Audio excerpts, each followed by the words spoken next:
This is one of the biggest mistakes that we see in the aesthetics industry as an esthetician, and it's not charging your worth. I'm Victoria, a licensed esthetician, and I started my business in a new town with 0 clients, and I teach you the resources and tools on how to build a successful practice. And I also grew my Instagram account to over 119,000 followers. So today we're going to really dive into this topic and explain why your prices are hindering your growth. Yeah, the biggest issues that we see, and I think, we have a lot of estheticians that follow us across platforms, and that range from really established to newer. And one of the biggest issues that we see is like those really dirt cheap prices. And I think estheticians, and you struggled with it yourself, which is why we can really speak from a place of like fully understanding what it's like to be in that moment. But they think because they see the prices of everybody around them that they have to compare to them. And they also compare if somebody else has a cheap price, if they're newer, they have to be cheaper. Or if their location is smaller, they have to be cheaper. And, we do mentor calls all the time. And the first thing that we always hear from everybody is, oh, well, the people around me charge this price. And really that doesn't, just because they charge that price, maybe that reflects their job and how they do it. And, with owning your own business, and especially in this industry, you get to set the standard of the experience that you get to give. And, we compare it to, big fancy hotels all the time, is that they can give a good experience. So they can charge a lot, and you can give an amazing experience as a solo esthetician in a salon suite, or even out of your house if you want to. You just need to think outside the box and go, how do I deliver an experience that I can charge those prices, and you're not going to earn your way to being, a higher end or a more expensive esthetician. Yeah. My goal is to set the new standard in aesthetics as an esthetician and charging your worth. I'm telling you guys, I would not be where I'm at today if I did not raise my prices, and I didn't change anything when it came to the client experience and really perfecting the whole process. Now, again, we are estheticians. We are, number one, we went to school and we really take our job very seriously. We are pouring our heart and our soul into our clients, and they don't get that anywhere else. And I think that as you as an esthetician, whether you're solo or you work for somebody else and you plan on going solo, what you are giving to your clients is everything. And I hope that you guys go into that mindset of it's not just a job you clock in, clock out. When you're an esthetician and when you own your own business, you are constantly checking in on your clients. You're pouring into them. You are giving the ability for your clients to reach out to you at any time. I mean, I had a call the other day and somebody asked me, hey, it was a potential client, which she ended up booking an appointment, but she said, hey, I'm really not happy at the current med spa that I'm going to. I just feel like I'm not getting results and the communication is horrible. And for a med spa with that experience to charge more than you, and you're pouring your heart and soul into a client, is just not right. So again, we're just really trying to set the standard and just teach other estheticians that you raising your prices will actually bring in that ideal clientele for your business. And again, perfecting the client experience. I mean, I had people in the beginning and I charged a little bit higher, but I didn't perfect the client experience when they came in. I may not have been confident when I was first talking to them, and practice truly does make perfect. So I just will never forget me opening my own business and being so nervous to raise my prices that even just that nervousness reflected into the treatment room. So I would just be there like a little shrimp in my treatment room, and I would be like, okay, so what are you looking to get done today? How are you feeling with your skin? But until I changed it to, hi, I'm Victoria. I'm so excited to get to know you today. What exactly are you looking today? Instead of that little tiny Victoria inside a shell that was not ready to come out. Yeah, exactly. So yeah, it's a few really good points there. I like the idea of the med spa is what most people compare their prices to, and they either match med spa prices or they go lower because then they go, well, that's the big med spa, I can't charge what they do. And how many clients that you've seen that have left med spas that are looking for solo estheticians specifically because they're not happy with the experience at med spas. They're not happy being oversold to. They're not happy not getting that, that weekly check-in if necessary. And so, yeah, I think with all of those things and, the confidence, we'll give some actionable tools that you guys can take away when it comes to charging those higher prices. And it doesn't mean you need more expensive machines. It doesn't mean you need to go buy more expensive or higher end products, but the few things that you can take away and the tools you can practice are the confidence is one. And then thinking about that client experience from start to finish. And that, starts with the way your booking site works and how easy it is for them to book and them understanding what they're booking and why they're booking it. So making sure that you have a good description in your facials. If they're looking for an anti-aging facial or an acne facial, there's no confusion there. So they come into the room excited and feeling comfortable. Having a good social presence is also a part of that experience so that they feel like they get to know you a little bit before they step in too. And then all the way into the room, the confidence that you give them, the facial itself also being amazing. One of the biggest tools that you guys can take away if you're a new esthetician and just doing hands-on facials is get your hands on more faces. We say this all the time. The best way to perfect your craft is to just do more facials. In the beginning, it's all about really, of course you're focusing on the quality of the facial, but you need a lot of quantity to really get your rhythm down. You need to have somebody in your life who's not afraid to tell you hard things about like, hey, that was not enough pressure or too much pressure or that felt uncomfortable. It felt like you disappeared during your facial. Where'd your hands go? So finding somebody that way, that's really good. And then like Victoria mentioned, when it comes to that experience, when it comes to the way you communicate with them, the way you educate them and not sell them as a part of that experience, they'll pay more to not be sold to. They'll pay more to not feel pressure when they're in that room. They'll end up spending more money too, in my opinion. And you also build that lifelong client. And then, the final end of the experience is after they leave, that text message that follows up and says, it was a pleasure meeting you today.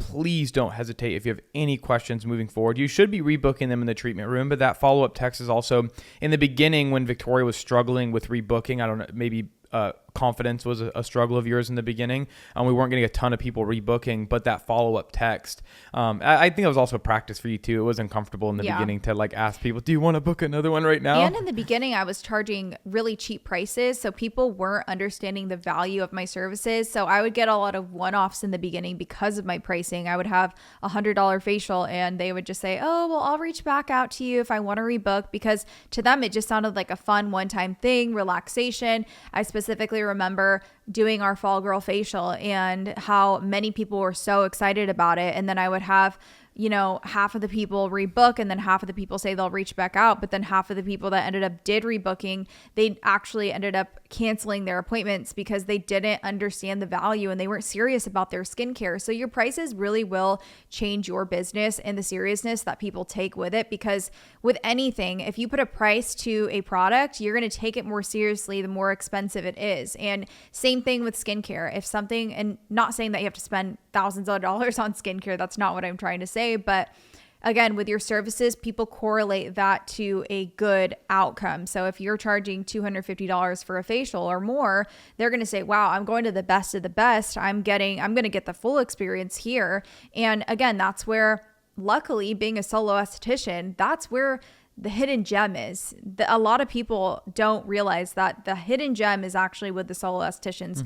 If you have clients that you went solo, those are the hidden gems that we're trying to look for and repeat those clients back in the treatment room so that they are constantly, referring other people, and you are just building your business off of people that truly value you as a provider. Reiterating that point of the value, it's, as we transition into this kind of next part of the conversation on why you should charge high prices, it's not just so you can make more money. Of course, we do want to make more money. You want to make more and work less. You want to be able to pour more into the clients that you have and not have a constant struggle and a fight to always get new clients to keep the door open. It's not sustainable, for one. We're not big med spas where we could just run specials. You're not paying somebody $20 an hour to do facials that you can have good profit margins. It's just you. You got your rent to pay at your home. You've got all the bills to pay with your business. You should be profitable so you can grow and get new devices and all of that. But really the biggest thing that we noticed, and this is also from us educating ourselves on other businesses and entrepreneurs who've done this in their spaces, but yeah, charging more. Clients they're coming into with a different mindset. And yes, they have a higher standard. So, you do have to understand that when you charge more, they do expect more. But they, like you just mentioned, they take it so serious. It's like when you buy a luxury car, you stop going to cheap car washes, right? Like you take that thing very serious. And it's the same idea with someone's face. When they pay a lot for a facial, they're also going to want to follow up with home care, because you're going to explain to them that like, hey, I can only do this once a month. And at home, this thing that you just spent $250 for, this thing, your face that you just spent $250 on, the best way to continue to maintain and take care of that is good home care. And it makes it, what we noticed when we raised the prices, a lot of clients moved up with us. They absorbed that price increase because they were so happy with the services anyway. They respected and understood that you wouldn't do it. They trusted you. And then any new clients that came in, we noticed that the average order just skyrocketed. For first time clients, we have people coming in and spending $800, $900 on a service on their first time seeing you, because one, you build the trust online by, having a really strong presence of your face everywhere, the videos, the education, the website, the reviews, Google reviews, everything about it. You built this brand where they trust coming in. Then they come in, they already laid out that credit card with all that money. Yeah. And now they go, well, take me all the way through, because I'm here because I'm trusting that you're the best. Yeah. So line it up, right? All the products, add them to the bag. Let's get out of here. Yeah. And when you're building your business, just know that you're building trust with potential clients, and building a business equals building a foundation of trust with people who are looking to book your services. So take every single aspect of your business so seriously. So go to your website, just making sure that there's maybe reviews on there, maybe that they can see and get to know who you are first thing, and not that you're just selling them something right off the bat. And also really focus on Google reviews.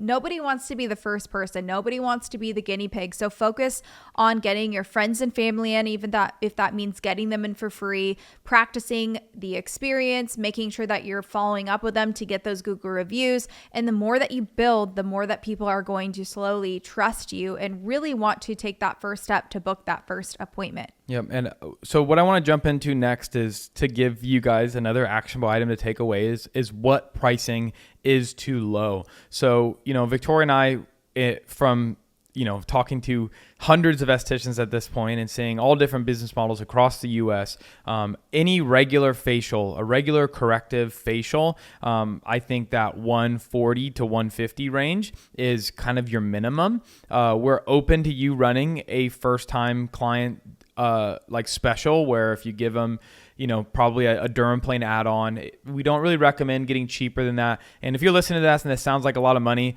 it can be. And I know there's small cities and we get all the time like, oh, I live in a small county. Like, guys, to be honest, there's people everywhere that have money to spend. And maybe in some places they're not educated enough to know that they should be spending it on that, right? So maybe it's your job not only to just raise your price and sit back and hope everyone comes in, but educate your local small town on why taking care of your skin is so important. And I know in smaller towns and smaller cities, you might have to knock on that door a little bit more than a big city where there's lots of med spas everywhere.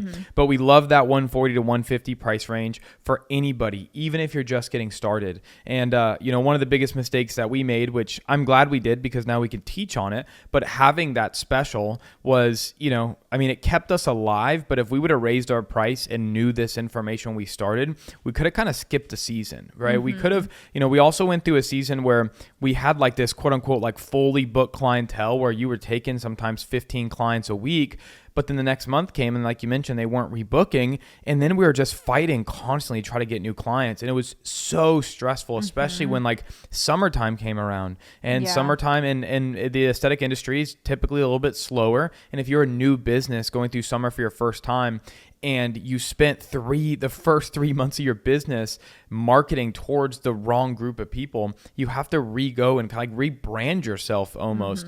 Because then anybody who maybe that stumbled upon your page that was a higher end client didn't book an appointment, and now they don't trust you because they think you're one of those cheap estheticians, right? So let's hopefully, if you're in a place, even if you've already started that way, right now, you're listening to this podcast right now. Now is the time to stop what you're doing, remarket yourself as a premium provider, and as what I like to say, a skin coach, right? As somebody who's gonna a skin nutritionist, somebody that is weekly or monthly a part of somebody's life and their journey, pursuing the skin of their dreams. Yeah, and just remember, people are always watching and people are following your journey. So somebody that may have followed you in the beginning, that booked that first cheaper facial, might come back. I just had a client that came back after literally 2 years, and she is she's experiencing hormonal acne, and she's like, you're the first person I thought of. And just like those little touch points in the beginning of my business and all the cold DMs that we did, all the outreach is like slowly coming back here and there. And it's really cool to see your business unfold in different ways and how your business has grown. And, even that one client, she was like, wow, your business has grown so much. And, it's a completely different experience than the last time I came in. So just know that you're going to continuously, as long as you're putting the work and the effort in your business, you're just going to continue to grow and blossom into the esthetician. You're not going to gain confidence overnight. You're not going to be the best esthetician you can be overnight. Just know that you're going to have some blocks along the way that is going to shape you into the esthetician that you are today. And again, there's no wrong mistakes that you could make with your business. It's all a learning lesson and a blessing. Yeah. It's either a lesson or a blessing, and we're going to take everything really as blessings. The lesson's always a good situation to go through as a new business. So like I just mentioned with that price point, if you're somewhere right now where you don't feel like you're ready yet, or if you're listening to this and your prices aren't there, you're going to make a million excuses for yourself. And I do think there can be some kind of slow growth. One of the things that we'd also recommend doing, if you already have a facial at that price, which you should, but you could start just removing some of your really cheap facials. Yeah. And that also, it can feel like you're not rug pulling clients so much, and just let them know like, hey, because of the results that we're trying to get here, and, because of the new clients I'm taking on, I had to remove some of the cheaper services because I'm just not, we're not seeing the results that we need to be seeing to make it worth everybody's time and money. And that's what we did. We just slowly started taking facials out, where now we only offer one premium facial, but 99% of our clients just book hydrofacials anyway. And I think it's all about, again, elevating the client experience. So when you tell it to them and saying that, hey, I'm removing this service to create a better experience for you, I think that clients they number one feel special, and it's the way that they receive the information is a lot more calm, in my opinion, because they're not just like, wow, she's just trying to make a quick buck off me and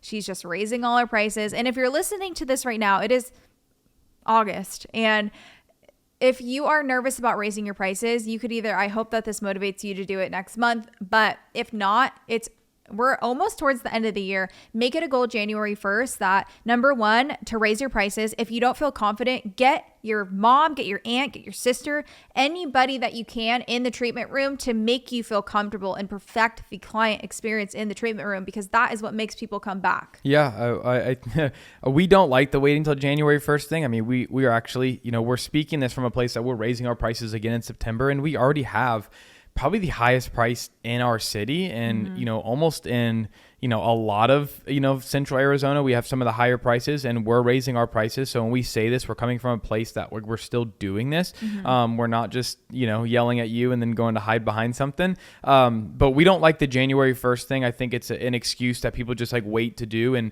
usually there's no excuse to be waiting. We talk to people like, oh, I haven't raised my prices in 2.5 years, and I'm gonna wait till January 1st. Like, why?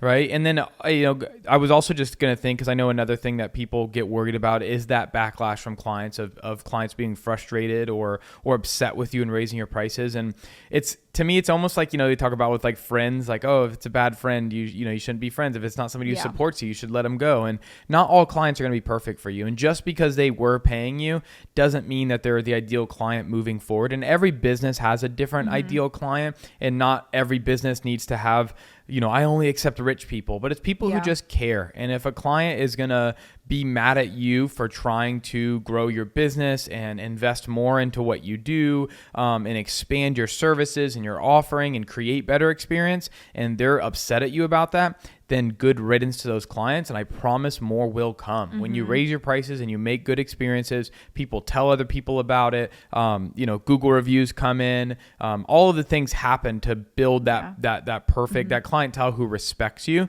So I would just say that pushback that some people will be unhappy and those people will go. They need to leave, and that's just fine. It's fine to lose clients to make room for better clients who respect you and trust you and are happy with your prices because they know what you're offering and delivering to them. And these business practices are things that we did before I had 119,000 followers, guys. So don't just listen to this and say, of course she is charging more because she has a following on Instagram. No, these are practices that I put and just really put into my business when I had nothing. So just remember that you can build a successful business off of just the foundations that you provide, and don't compare yourself to other people. It's the thief of joy, you guys. And I promise you, once you have these tools and you really perfect everything in your business, it will just come naturally for you. It'll be like second nature. And we actually have a specific video on Patreon, and we have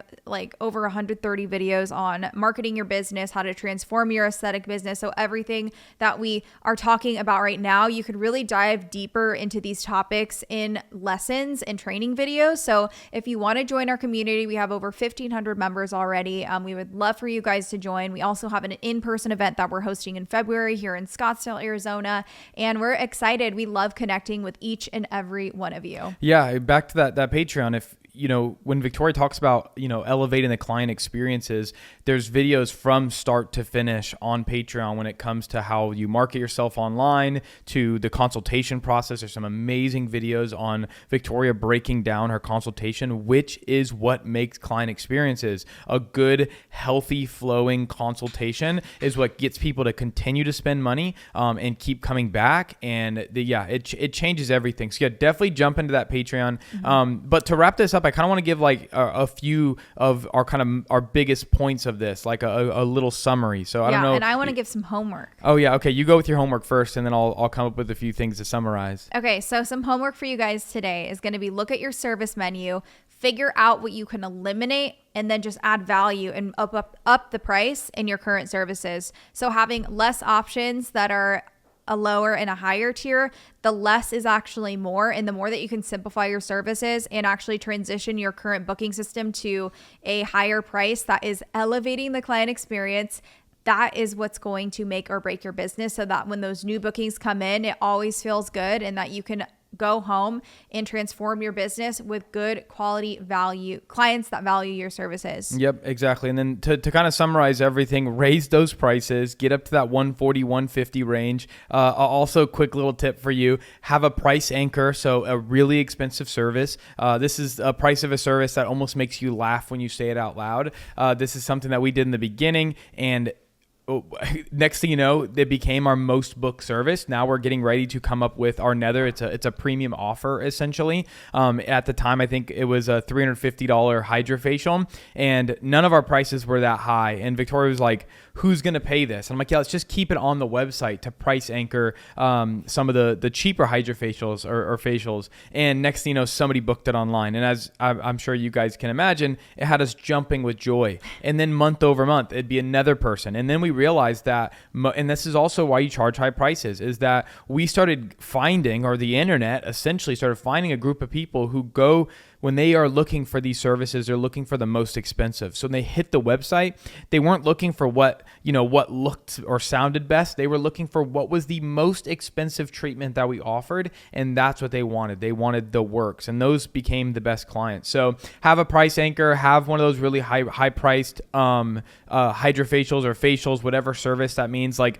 the facial that has everything that you can offer in a way that you don't damage somebody's skin, but have that all together. Come up with with that email, a text message to raise your prices with your clients. Of course, mentioning it in person is one of the best ways to give them a little bit of heads up. One last little, tidbit when you go to raise your prices, which we'd recommend before too, is if you can raise them online for new clients, and you can keep your old clients for, let's say, 60 days, right? So you can give them 60 days.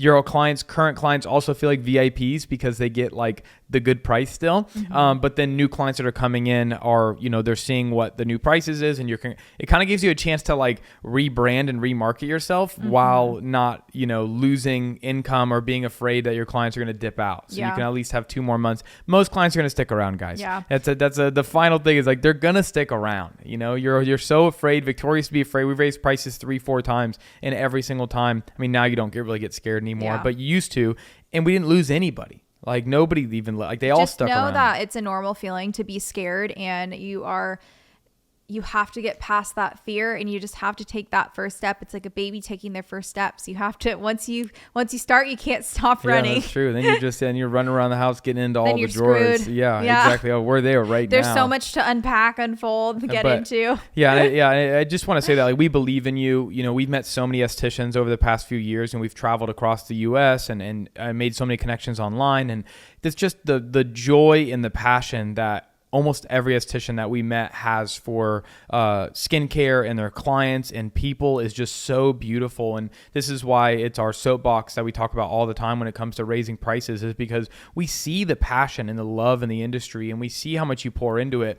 And us who still are running an active business see the profit margins are not always the best. And they're really not the best in the beginning when the prices are low. And, we're at a better place with profit margins now. But even then we dump so much, we invest so much back into the business that this isn't some, where we're not in the millionaire range. I mean, maybe a few more years in that, you can kind of accumulate. But just know that, you guys deserve to be paid for the passion and love that you have. And I've said this before, if you don't have passion, you don't have love for this, then don't raise your prices. The only people who should not be raising their prices are people who are not deep in this industry and who don't have a passion for clients and have a passion for skin. Then if that aligns with you and you just heard that, then don't raise your prices. This is for everybody else that's not you. But if you can go, oh yeah, I'm passionate. Oh, I love what I do. I want to do this for the rest of my life. Then yes, you should be charging, for the experience. Yeah. Well, we believe in you guys. We are so proud of you guys. If you guys are listening to us and you've just making so many big boy steps in your business, and we hope that this episode was helpful, and all the previous podcasts are as well. But thank you guys so much for your support as always, and just listening, and every single comment, every single Patreon member, every single person in our community on Instagram. We do not let one message get unnoticed. So just thank you so much for all of your support. Make sure you like, comment, and subscribe, and we'll see you in the next episode.